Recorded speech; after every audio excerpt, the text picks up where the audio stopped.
Kenya Moore may have been messy when she brought the cookie lady onto the show, but the worst thing she did in this era was actually to her own friend Cynthia Bailey. Now, I wasn't planning on spinning the block twice on Kenya, but I realized that I left something glaringly obvious on the table after my last video, and I thought it could be a valuable discussion because stuff like this happens a lot.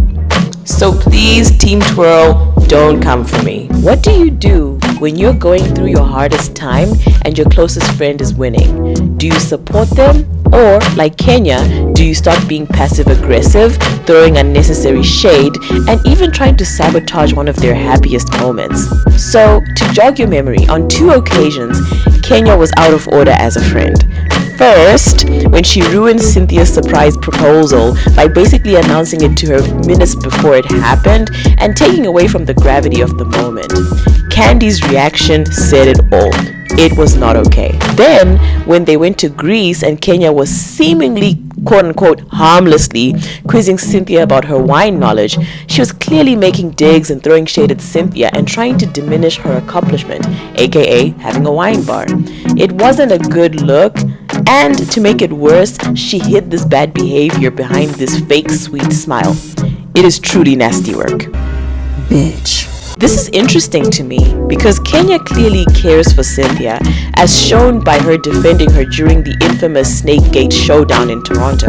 Say that fast 5 times. So why would you do that to your friend who you clearly love, and why would you come at her in such a blatant and disrespectful way? It's one thing to be mean to Tanya because they weren't friends. There was no expectation of loyalty there. But to do this to your close friend of many years is just wrong. And it speaks to a much deeper issue, an issue I think many women can totally relate to. Because we've had this friend, been this friend, or both. When your usually supportive bestie suddenly becomes mean or starts acting like a hater and starts trying to diminish and even sabotage you, who needs enemies? So, to understand Kenya's behavior, we have to view it in a larger context. It's no coincidence that this frenemy energy is manifesting during this specific time. At this point, Kenya is miserable in her marriage with Mark, and we saw it play out in embarrassing fashion when he came onto the show. She wasn't being treated right, but she was fighting to make her marriage work. At the same time, Cynthia's in a happy relationship with Mike and she's riding high on her new wine bar venture. Kenya is clearly taking whatever angst and misery she has within her marriage out on Cynthia. And I can hear you already saying, Kenya's just jealous, it's really that simple. And while that may be true, I don't think it's that simple. We tend to use the word jealous as this catch-all term for all sorts of bad behavior and problematic actions. I frankly think it's lazy because something way more nuanced might be going on, and that's what I want to explore here. So, I'm going to share a few root causes for this behavior. Number 1. Kenya is indeed jealous that things are going well for her friend while she's going through a hard time. Let's be honest, it's really difficult to go through a hard time while the people around you are winning. But instead of turning into a hater, we have to process those emotions in a healthier way. Kenya might be struggling with how to be happy for someone when she's at the height of her misery, and all the questions and doubts she has about her own life are exacerbated by what's happening with Cynthia.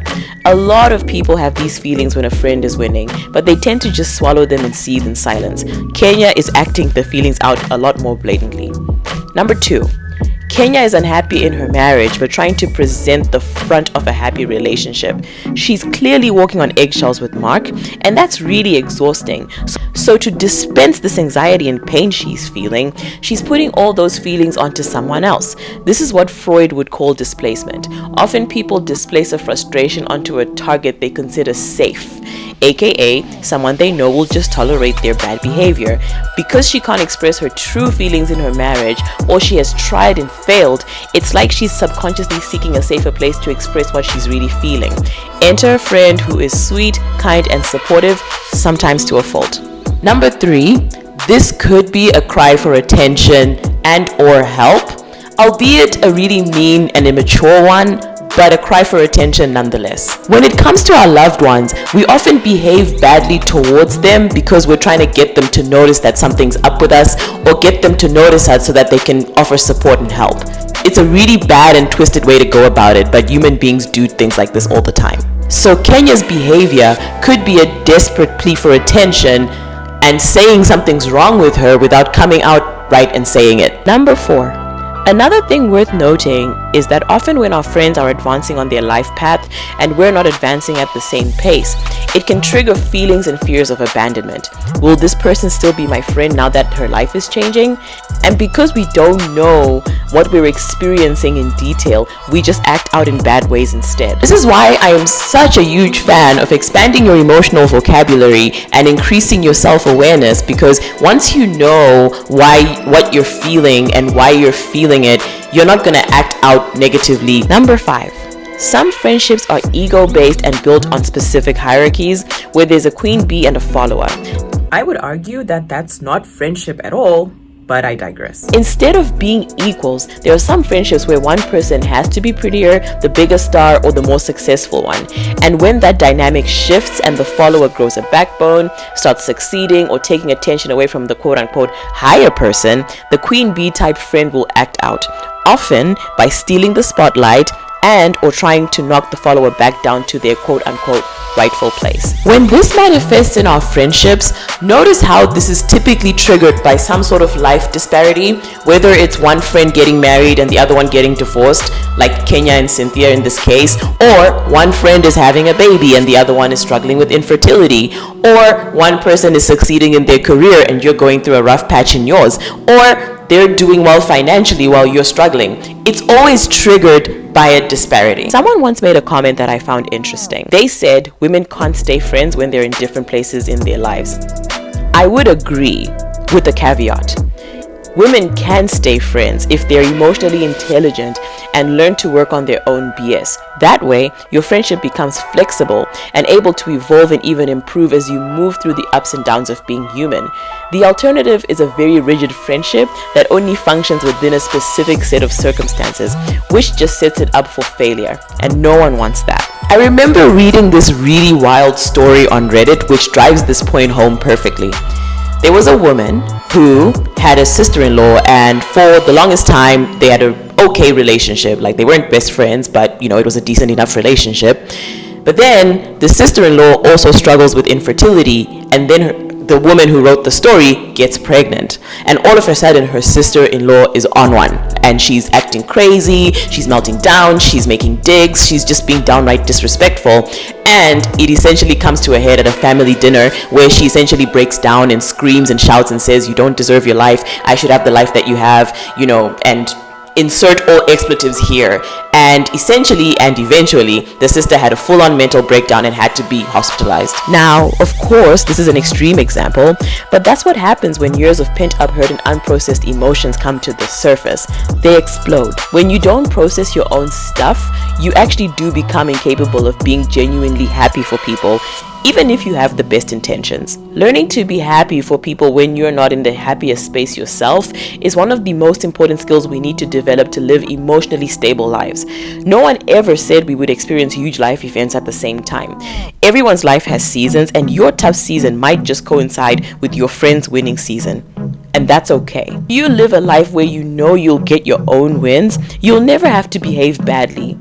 And you also get to show up as the best version of yourself and be a good friend. Also, if you're not happy with the life you currently have, remember you and only you have the power to change that. Instead of being miserable and behaving badly, you can totally channel all that energy into sparking your own winning season. But this begins where all emotional stability begins. Self-awareness, learning to process and feel your feelings, and being brutally honest with yourself about yourself. Ask yourself, what about your friend's situation triggers these negative emotions? And get specific about it. It could be the energy she's exuding or the success she's having. Whatever it is, it's making you aware of the fact that you believe something's lacking in your own life. When you feel good about yourself and you're genuinely healed and being the best version of you, you won't behave badly. You will just be above that kind of behavior. We can use our feelings about someone else's success to figure out what we truly want, and then we can start taking steps to make it a reality. Being honest with yourself about what you're not happy about is the important first step though. Someone else's success often sheds light on our own inadequacies and what we wish we had the courage to do or luck to have. Think of someone like Giselle Bryant on The Real Housewives of Potomac.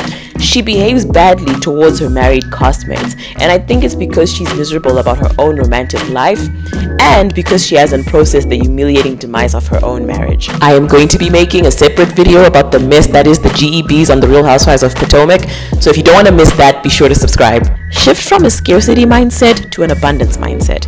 At the heart of emotions like envy is a limiting belief that there's only so much happiness and success to go around. Instead, evolve to the belief that someone else's success doesn't make you a failure. Sure, at this moment you're going through a low, but it won't last forever. So as you patiently wait for and actively create your best life, you can be graceful and genuinely happy for your friends, and that's maturity.